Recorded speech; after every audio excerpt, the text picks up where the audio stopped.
All right, good afternoon. Good afternoon. My name is Director Mosley. I'm the director of Marquette Law School's Lubar Center for Public Policy Research and Civic Education. I want to thank you to our Get to Know program today. First and foremost, could everybody, and actually I'm going to have to do it with you, I think. Could everybody check their cell phones and please set them to off or vibrate before we get started? Hey, Mike. All right. All right, so thank you all for being here. I'm going to get right into it. So in the Milwaukee area, we have a number of what we refer to as food deserts. And food deserts are areas in which nutritious and affordable foods are not available. And typically in these areas where there are food deserts, we typically have individuals who are lower income. And as a result of them being lower income, they don't have access to adequate transportation system. And so as a result, major supermarket brands tend not to set up shop in those areas. Well, our guest today is going to tell us a little bit about how he tries to combat that issue. And it's my pleasure to introduce to you the CEO of 100 Acre, Mr. Chris Corkery. Thank you. Thank you. Thank you. So I'll start just because it's appropriate for today. You're not from Milwaukee. I'm not. Right. That's why I'm late, because I was lost. I'm not kidding.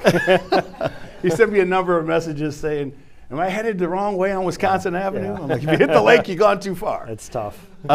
So where are you from originally? I'm originally from New York. I was living in Brooklyn for 10 years prior to here, so basically I'm a Manhattan, Brooklyn resident, yeah. And I moved here in December last year, full time. So, yeah. All right. So I know that we're going to talk about what you do now, but to get to that point, you didn't start out in the food security business. No, I did not. So my professional career was in corporate advertising. I did that for 10 years. I'm pretty aggressive, hence the entrepreneurial aspect of what I do. So I rose to the top in that advertising industry pretty quick. I also burned out pretty quick, so I quit. I retired, and I went to culinary school and became a professional chef with that financial security that I had gained. I was able to afford doing that because when you're a chef, you don't get paid anything. You don't get paid anything to feed people. It's really weird. I got paid a lot to make pretty pictures and advertise things that I know nothing about, yet I got paid nothing to cook food for people and give them nourishment. So to me, I don't really see how that connection works. And while working as a chef, I was working with a lot of the farms that would come down from the Hudson Valley region very early on in the morning, like 5:30, 6 in the morning. We would source from them 3 days a week. I was working at a pretty high-profile place, a number of different restaurants, but I got to know a lot of the farms' backstories and the farmers' backstories. That started getting me really interested in agriculture. And then I started looking into what's the future of agriculture, what's the future of us being able to grow food sustainably within urban areas. And because I was in the largest urban area, I think in the world, right, New York City, and that kind of started. That was the genesis of how this started to happen. Yeah. So how did you get from New York here to Milwaukee? It's a combination of. It's really just two things. First was there's a very good friend and advisor of mine. He's actually an alum from Marquette. His name's Eric Falkus, and he's. We met through a networking event in New York City. Pretty simple. He heard what I wanted to do. He was living there, running a very successful business, and he was moving back here, and he thought, well, I don't think urban farming necessarily works in New York City because, the cost of a warehouse is a little bit different than around here. And So he kind of promoted us or sponsored us coming to check out Milwaukee. That was the first time I ended up coming here and seeing it. I'd never been here. And after exploring more of the town, the financials, the kind of the social benefits of how you can bring things together. Also, this is an up-and-coming city. I think from a food standpoint and just in general, people are leaving big metropolitan areas and coming to places like here. So I thought, well, this makes a lot of sense for me to move here and try out this idea. So could you explain first the name, 100 Acre? How did you come up with the name 100 Acre? Does it symbolize anything? Does it mean anything other than 100 acres? Yeah. Because you clearly don't have 100 acres on 35th and 31st. No, we don't. There's two components to it. The first is more of a business goal in that we want to open up a network of farms here in Milwaukee. We'll talk about this in a few minutes about our next location, but building up a network of farms that can actually grow the equivalent of 100 acres worth of food within an urban environment. And that's possible by the way in which we do our growing, right? Which I want to talk about. So for those who don't know, am I correct when I say that you're the largest vertical hydroponic farm in the state? We are the largest vertical hydroponic controlled environment farm in Milwaukee. Okay. Okay. I'm not gonna make that claim for the state. There are some incredible. We don't consider anyone competitors in the world of farming right now because there's such a huge demand and a lack of supply of sustainable growing. So how can you consider that competitive? We're here to solve a problem, and it's a real problem. So there are other companies like Superior Fresh, but yeah, we are the largest in Milwaukee, in the greater Milwaukee area. But back to your question with the name. So it's not just 100 Acre, our goal from a production standpoint, but also I am a marketer. I retired out of that, and it's Winnie the Pooh. Yes, of course. Think about what 100 Acre stands for. If anyone knows A.J. Milne's story, Christopher Robin has this kind of, I wouldn't say imaginary, but just this belief of this world that's happening. And when you drive by our farm, and I think if you drive by any of our future farms, there's this dare to believe kind of concept of how is this happening? How are you growing this much fresh product in a food desert? You're growing fresh greens in a food desert. That is kind of what the story of the Milne's 100 Acre Winnie the Pooh story is just dare to believe, and it's kind of an oasis. So that's the second component of it. Yeah, I didn't know that. Thank you. Yeah. So as far as the hydroponic farm, I have an idea of what it is, but vertical hydroponic farm, could you explain? I know it's growing without soil, which is Yeah. Let's. It's broken down into three areas for how we produce food. The first is, we call it indoor. That's just an easy way to say it, but it's controlled environment. So what we've managed to do is create our own system. It's a box in a box. We're in a warehouse at Century City, so it's a box in a box. So we have a box that creates perfect growing conditions year-round, so 365 days a year. It's 72 degrees, perfect humidity, perfect CO2 and all this other stuff. So that's the first component of when people say indoor or controlled environment. The second component is vertical.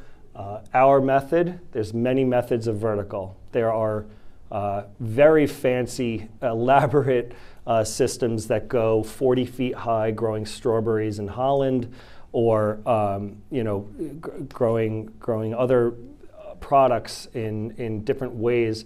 We have a very simple system. We are stacked 5 levels on pallet racks. All right, so we are 5 levels of growing that are horizontally growing. All right. So if you think about it, a single square foot of soil is growing 1 head of lettuce or whatever it is. We're growing, 5 times that. So we grow in cubic feet, not in square feet. And then lastly, hydroponics. It's growing without the use of soil. So we have basically the seeds suspended in a medium, and we have a nutrient-rich water solution that's passing over them constantly on a closed-loop system. So it's constantly running through and feeding these plants. So there's less waste, and it's actually a lot more efficient because we're not losing water to the earth to run off, combating the natural elements. So it's a very controlled situation where it's super efficient, and it's actually a lot more environmentally sound. So you use less water than soil growing? We do, yeah.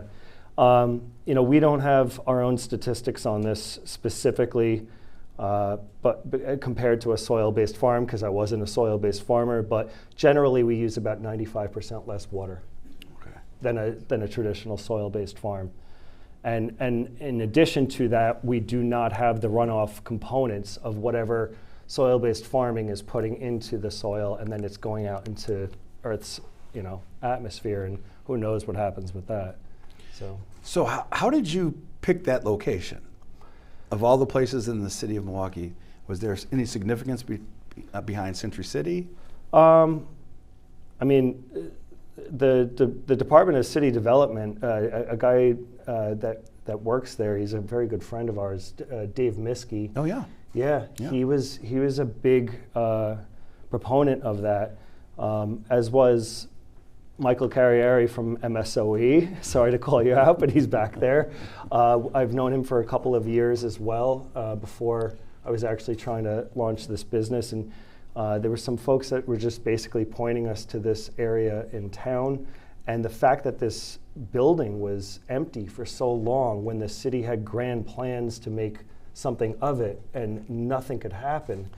And it's fine if you build a warehouse and you're trying to revitalize an area, but if it just becomes storage, right, that's not okay. You need to generate jobs. You need to generate public interest in what's happening there, and then you have to generate output.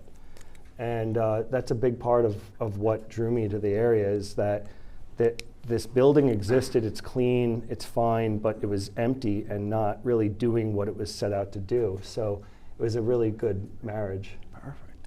And how long have you been at that location? We're coming up on, well, actually just past our, 2 years. All right. Officially 2 years, yeah. And we're talking about the system and how the hydroponics works. What exactly are you growing? So right now we grow 2 products. My decision to launch this in the way that I did was basically my chef head and marketing head, thinking about how we don't want to do too much, but we want to have enough reach, right, with our products. So we launched with a salad blend, which is actually out there. Oh, you ruined it. Oh, sorry. Everybody here gets a salad blend. Sorry. They exit. I wanted to be Oprah and go around and say, "You get salad, you get salad." Everybody get a salad. Yeah, exactly. So we launched with a salad blend and a basil, Italian basil. They are very specific to the way in which we grow. There's not so much that you can grow. You can grow a lot of leafy greens, some specialty herbs. As I mentioned, when you want to get into like the fruits, like a strawberry, and people are doing hydroponic strawberries, but we're talking that's mega money. That's next level, things that doesn't really it wasn't possible for what I wanted to do. So those are our 2 products right now, and the next thing that we launched, which was about a month ago, here's a plug.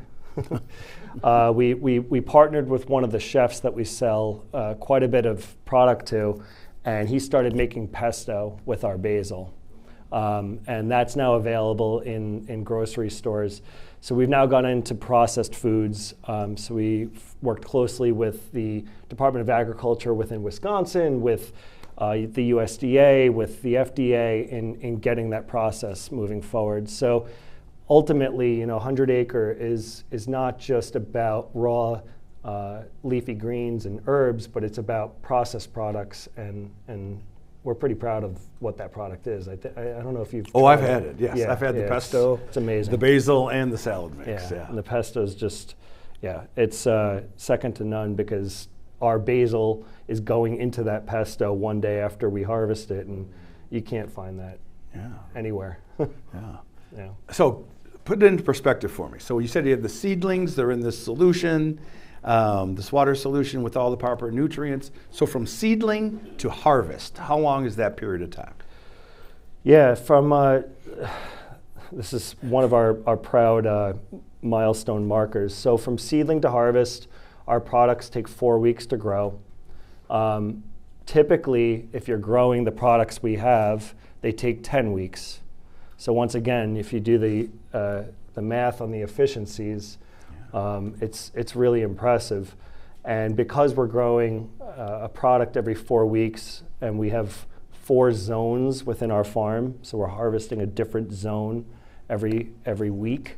That's 52 weeks. There you go, 52 weeks, no matter what's happening outside. Now, right now the weather is pretty agreeable for us, but when it turns pretty bad, and it's either it's snowing out, or what was it, a polar vortex? Yeah, that's what we called it. Or we get these massive heat strokes in the summer, and we're just constantly pumping out and staying consistent with our production. And that's really important. We're not against soil-based farming. I think it's a conglomerate of food solutions, but you have to address the issue that it's not reliable. Outdoors is no longer a reliable 100% solution. So we're a component. We're just a component. We're not the entire solution. So you harvest 52 weeks of salad mix. 52 weeks of salad mix and Italian basil. Wow. Yep, today's basil day. Thursdays are basil. Yeah. That's also why I was late. It's a rough day. So what's the typical growing season in Wisconsin? How many months? I don't know if we can answer that anymore, can we? Oh, that's true. Good point. Yeah. I mean, for the lettuce product that we're growing, that you could probably get eight months out of that. If things don't go off, they do go off. Basil, it's 4 months max. So yeah, when we're growing year round, basil, we have an extra 8 months of production. Mm-hmm. And salad is a very honestly, last year, this past season was completely off base. They lost two harvests, so I'm not sure. Yeah. Wow. So there was only one harvest of the type of product that we offered naturally this season. Last year they lost one harvest, so it's where you don't lose that harvest. You continue to keep as long as our electricity doesn't go out. That is a thing, obviously. Yeah. So I know food insecurity was a big passion of yours and why you started 100 Acre and why you came to the area that you are right now. But I know another piece of that is the workforce development piece. And so could you explain to us what is the vision for workforce development in 100 Acre? So workforce development and food security, they go hand in hand. We're not in the business of handing out food. That is necessary, but that's not our business.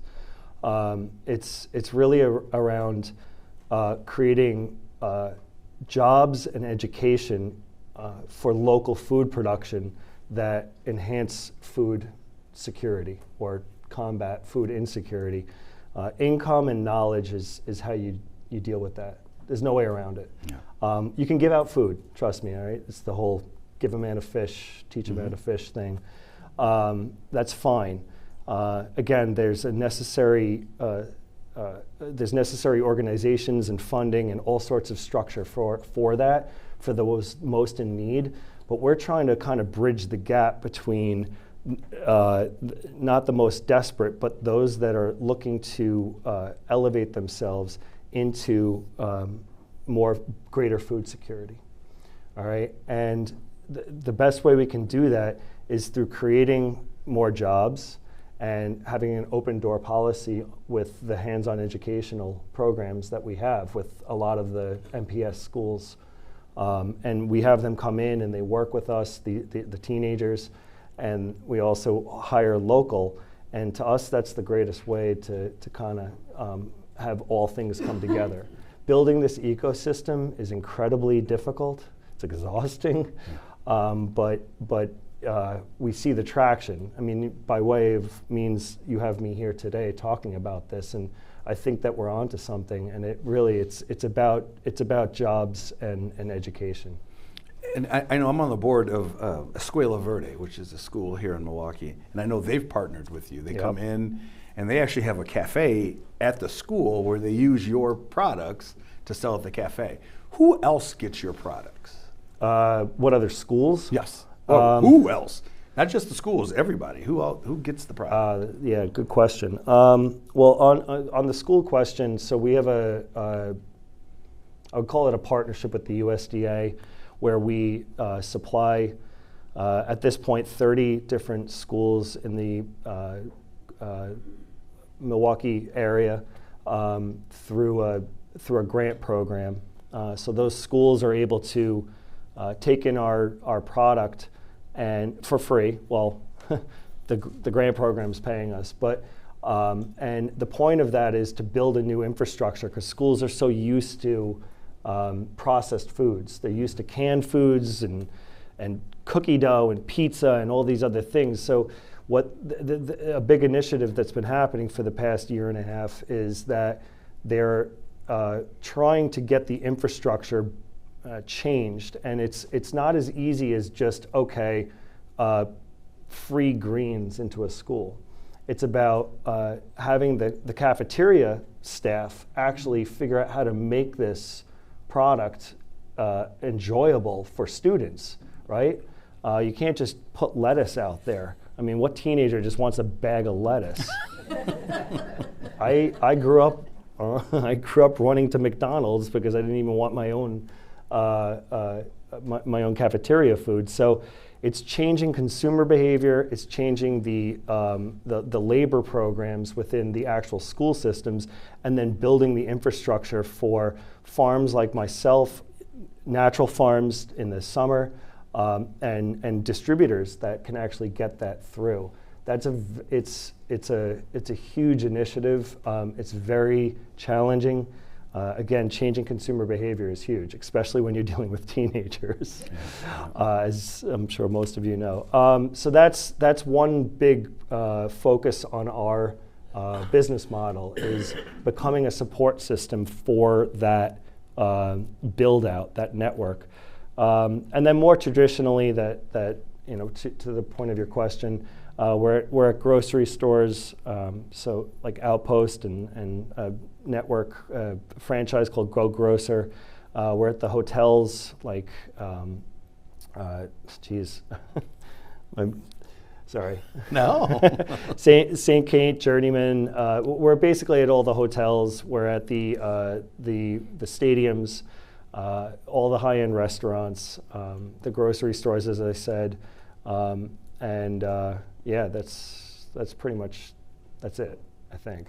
Yeah, which is interesting. So a kid who's going to school at MPS is eating the same And the things. universities, I'm sorry. Oh, and the universities. And the universities. We're here. How did I forget? We're here. So yeah, the universities, yeah. So as I was saying, the kid at MPS is eating the same food that they're eating at the highest end restaurants in Milwaukee. Yeah, and that feels really good as a business owner. The fact that our product is getting out to so many different demographics and backgrounds and needs. It's actually getting out to needs. And that to me is, yeah, it feels good. Yeah, and having the ability to change how people think about food. So I grew up on the south side of Chicago. In Chicago, I didn't know about fresh food. I had canned corn, canned green beans, and I'm no different, I think, than any kid who grows up here in Milwaukee. So you have the ability to change that dynamic, to have them understand the importance of fresh foods, and then you knowing that these foods also cut down on health disparities as far as high blood pressure, diabetes, things of that nature. Yeah. So is there an education piece for that as well to the schools? Or you know, that's a good question. That's beyond our purview right now, meaning that, you know, as a small little, we still are just a small little farm. I mean, we're a startup, we're just under 2 years, so we're in that tough stage. But what we're trying to do is partner with food and nutrition sciences or organizations that can help kind of point to the health of what our product offers. The fact that we are you know, harvested and provided to consumers within usually 48 hours, often 24 hours. Our salad product in your refrigerator will last for 4 weeks. That's not because it's sprayed with preservatives. That's just because it is so, it's cut fresh and delivered to you. And the way that hydroponics works, it offers such a longer shelf life. That's because the nutrients are staying in there. That's why it's not turning. It's just because we're not applying preservatives or anything. So it's just a sheer fact that the nutrients are keeping the product alive for that much longer. And the same thing goes with our basil, and I don't want to geek out on this, but I don't know how long basil lasts in your shelves, but like ours lasts for 14 days. Typically it's 2 or 3 days. So, you know, we're at an exceptional level. And again, it's not because of preservatives, it's because of how fresh and nutrient-packed the product is that it could withstand just kind of being cut and sit there. But we have not done scientific studies on our product. We don't have those resources right now. So what's the plan? What's next for 100 Acre? What's the plan? So, you know, the plan is to expand, right? We're currently building out plans for our next location, and I can disclose this to everyone without being worried. But there's a second site that we are currently under development for. It's been two months now to build a second farm. It's 5 times the size. On Keefe Street in the River West area. And so you're staying in Milwaukee? We're staying we're staying in Milwaukee until, you know, we need to build more farms somewhere else because we've already grown what we can grow here, right? But yeah, we're focused on the River West area. It's pretty exciting partnership with the landlord and the general kind of BOD. And what we'll be doing there, we've been sold out for 6 months. So all products? On products. All products. So the salad mix. So you're getting sold out salad mix. You're getting sold out salad mix. I had to 48 hours cut. What you guys are getting is what 2 restaurants are not getting this week. Seriously. That's how we roll at the Lubar Center. Just so you know. That's what we do. And that's the salesman in me, where I have to go talk to these chefs and deal with their crazy, what do you mean? But they get it, they understand. So because we've been sold out, you know, also our current farm is not perfect. It's not a perfect production facility. It's our first one. It's a prototype. So this second location is not only going to be optimized, but it's going to be fulfilling that existing demand so that we can rise up and continue to produce more of the current salad that we produce. Basil is going to stay at the current farm, and then there's 2 new products we're going to be bringing online. Arugula and a butterhead. All right, yeah. Arugula fans over here. Arugula, butterhead, yeah, yeah, and a butterhead lettuce. And this is really just based on my own understanding of the market. You know, we don't want to grow too much in terms of products. You want to just be really good at a few things, right? Absolutely. Business 101.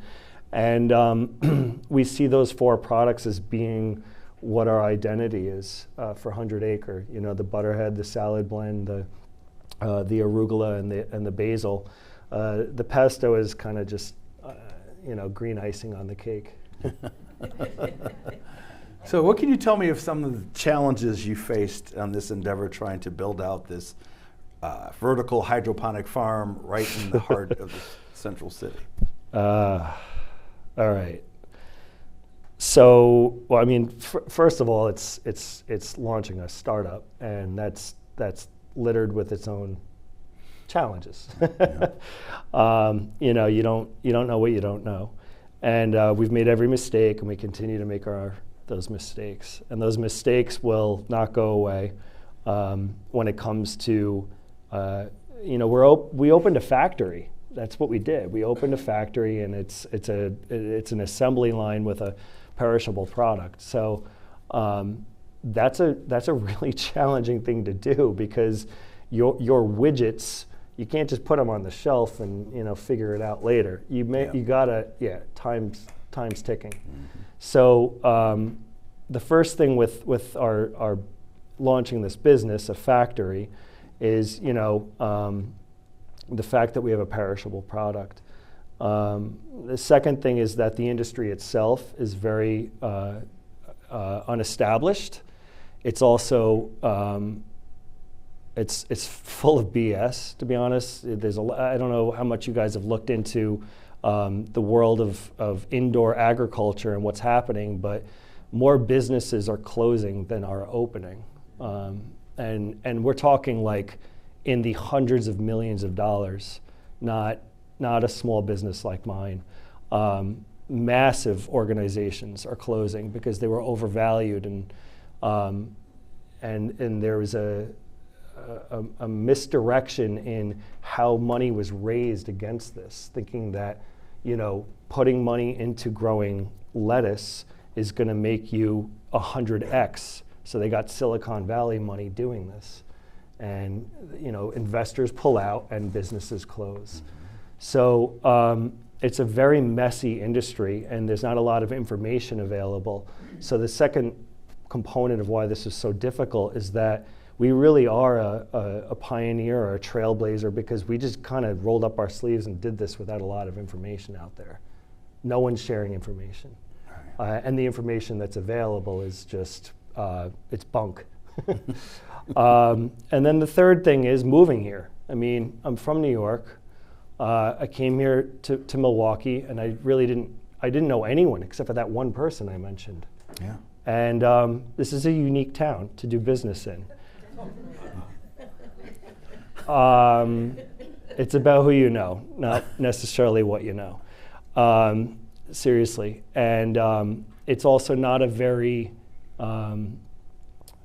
aggressive or risk-taking investment community. This is a very conservative, old-school town, as I have experienced, compared to New York, where everyone's just throwing money at the wall and see what sticks, right? So that's tough as an entrepreneur, because it's really hard to get support for an idea behind you, because it was just an idea. Mm-hmm. It's now no longer an idea. You're going to go taste the idea. It's, you know, proof is in the pudding, right? And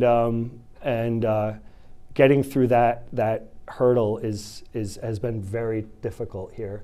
But, you know, I feel like I've paid my dues. I've been here for 2 years. I now am a Milwaukee resident. I have a Milwaukee license plate. Wisconsin plate. Wisconsin plate. Sorry. If you had a Milwaukee license plate, I'd be worried about it. I think I wrote Milwaukee on it with a Sharpie. Yeah, Wisconsin license plate, a Milwaukee license residence. So, I am a resident. I'm committed to this town, and that's a big thing around the culture here. Which, again, back in a place like New York, everyone's a transplant. No one, no one's local. Yeah. So, that's a big thing here too. That was a real tough thing to do on my own, being that I was the sole investor in 100 Acre and getting it off the ground. Perfect. So, so the plan is for a second location, Yeah. right, in the River West neighborhood. And with that second location, what more are you hoping to do? More than just growing more product, right? What's your plan for what you want to do with this new second location? Do you want to dive more into the workforce development? Do you want to dive more into the education piece? What more is it that you want to do as you expand into that new location? Yeah, so the second it's kind of the 101 of the business 101 of building out factories and with a new product. This first location is as I said, it's prototype, and it's just getting by, and it's to prove a couple of main areas of business. One, can we make a quality product? Two, do we have distribution set up for that quality product? And three, do we have good labor practices that are not just sustainable but ethical? That's my vision for the future of urban farming. So when we're looking to build out this second location, it's the focus is really around it being a large-scale production facility that proves profitability, good profitability, and I guess it's kind of obvious, right? Answering it that way. Why would anyone invest in something that's not profitable? Really, the focus is on what happens after the second location, and we're hoping to prove out that this is a profitable, localized urban model that can be franchised, and that smaller farms, urban farms under our model, can be built out in distressed areas where franchisees within the area, the local area, can participate in growing food, hiring local, working with their local community, and that kind of brings farming back to the basics. But franchising is, it's it's pie in the sky, and also people think of that as McDonald's. So I hope everyone understands today that when we say franchise, we're talking about really a healthier, sustainable version of that drives personal agency back to the local community that is running that farm. I like that. Nice. So what about the location you're at? Can you expand there? There's a lot of space there at Century City. Yeah, there is a lot of space. Blowing up the existing farm and expanding it is just not feasible. Again, we didn't know what we didn't know. So you can't just knock down the walls and start growing more food. We don't need to get too deep into this, but we don't have enough air conditioning capacity to add more plants and lights to the existing space. So then the question becomes, well, are you going to bring in another air conditioner, another HVAC unit? And the answer is no. You focus on scaling up to a new location with a new construction build that is a lot more efficient. But we are committed to staying there, as you know. And by the way, we're going to have another event on March 7th. March 7th. See, there we go. Sorry, did I spoil another? No, not at all. No. And Derek and I became closer through this Feeding America event, which was really incredible. It really was. It was kind of my dream coming to fruition, by the way, last year. But anyway, we have an event space at our current farm where we host folks for free, whatever it is, nonprofits, for-profits, fundraisers. So we are committed to staying into that location as long as it is, feasible. And as I said, with the new farm opening, the focus is on making that a single crop production, and the current farm only producing basil for our pesto. Yeah, no, but so here's the thing the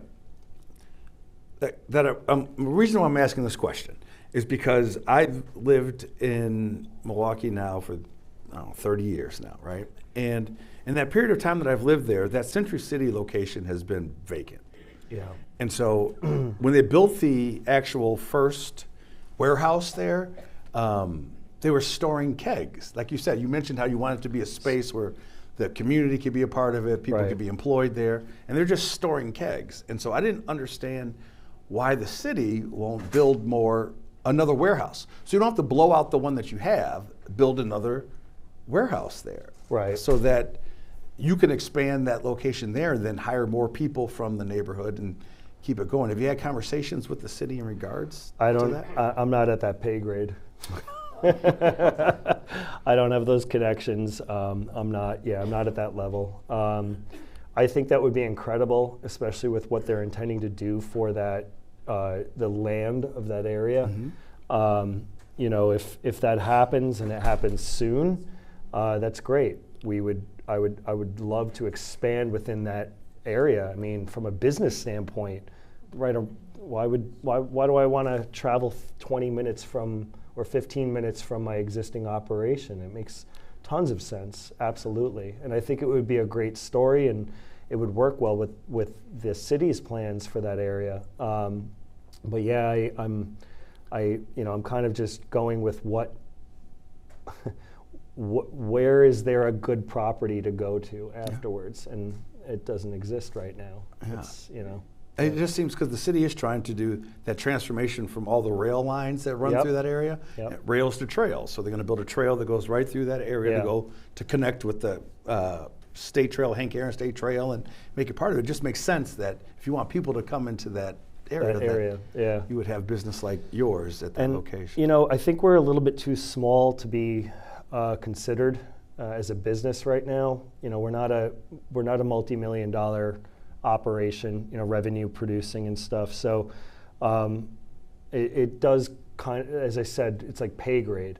So I'm hoping that if we get the second location open and it's at that level of production, and the brand is there, and we're established with these huge partners, both on the workforce development and customer side, like Kroger's or Sendik's, then maybe we'll be considered for our third build out being back into the Century City started. community. Yeah. And I think that would be a beautiful thing to happen, but got to kind of wait and see. Milwaukee moves a little slow.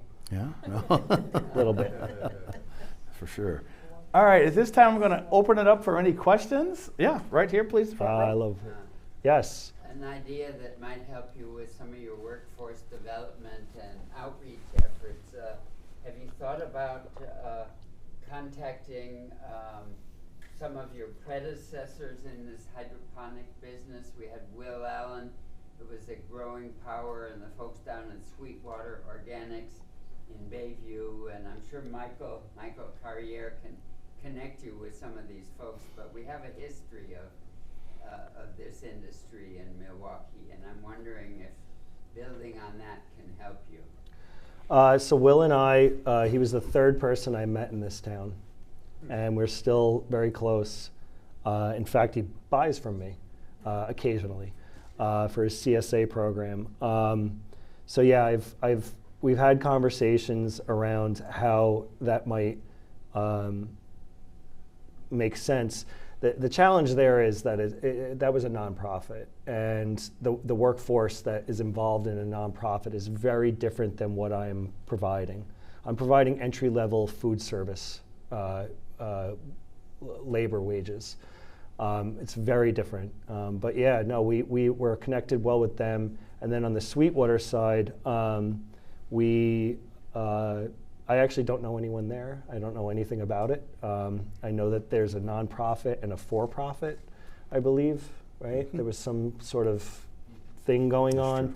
And yeah, I have not been able to successfully contact folks there. But yeah, reaching out on the workforce development side and collaborating with some of those predecessors would be great. It's just, I think it's more of a learning aspect as opposed to getting labor. And are hospitals another potential client for you? Have you looked into that? Unfortunately, they're riddled with red tape.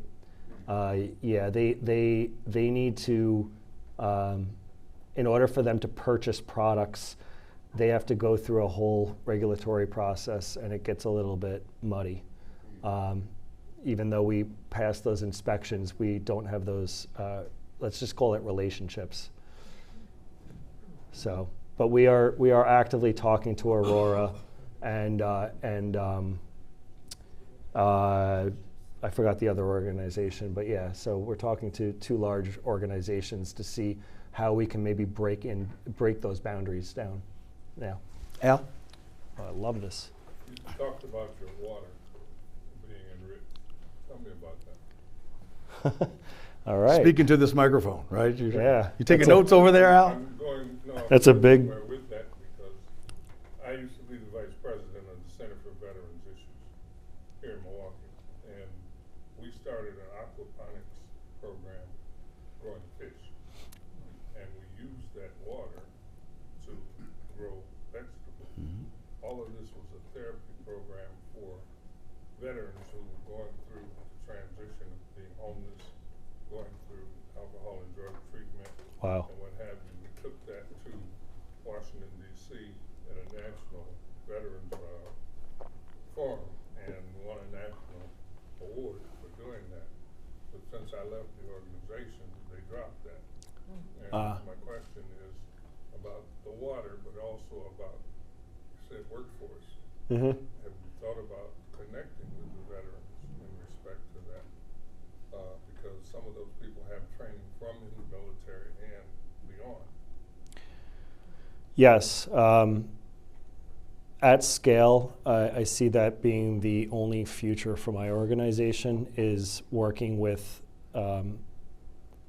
formerly incarcerated groups, and there's conversations I'm having with MSOE on that, and then also veteran groups because of the skill sets that kind of come into play on that, and the training that's involved. You know, right now we're too small to consider things at that level. You know, I have 4 employees, so I should have maybe disclosed that. We operate Monday to Thursday, 8 to 5. The system is very much automated.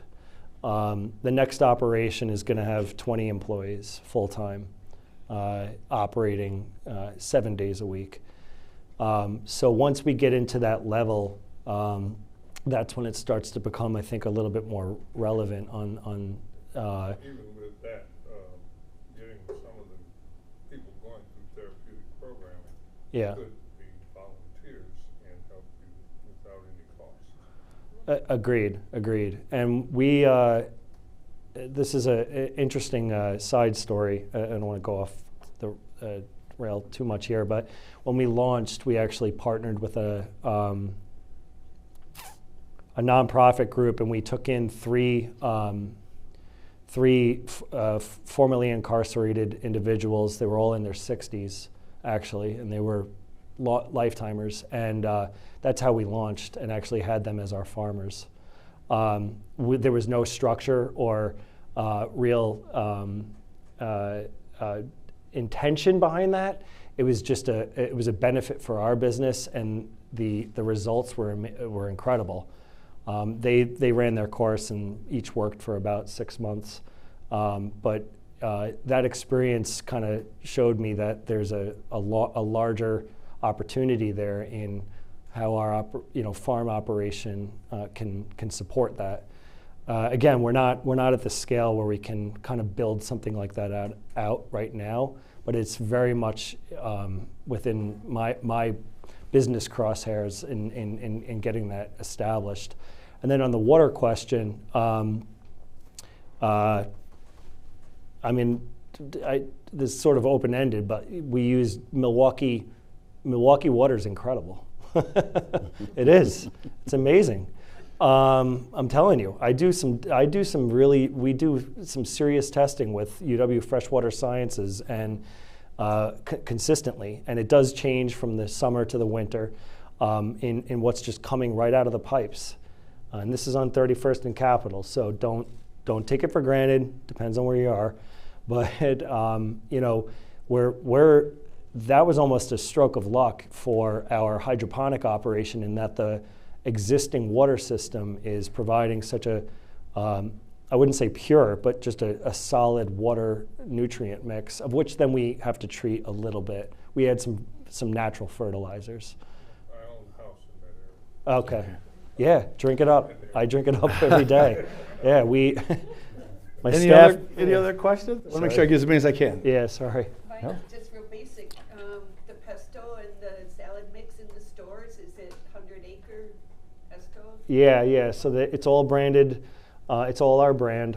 You know, I'm the advertising junkie. So you'll see the logo on our salad here, and yeah, the basil as well, and the pesto, and that is in a partnership with a chef. Fresh Chef, right? Fresh Chef, Yep. yes. I don't know if it's a meal delivery program. You guys know of like the big ones like Blue Apron, right? Forget those. Go to Fresh Chef. Go, yeah. Local. No. Local food. Super Yeah, local. He's super, he's yeah. 10 minutes down the block from us, and he does it he's amazing. So yeah, support that guy. And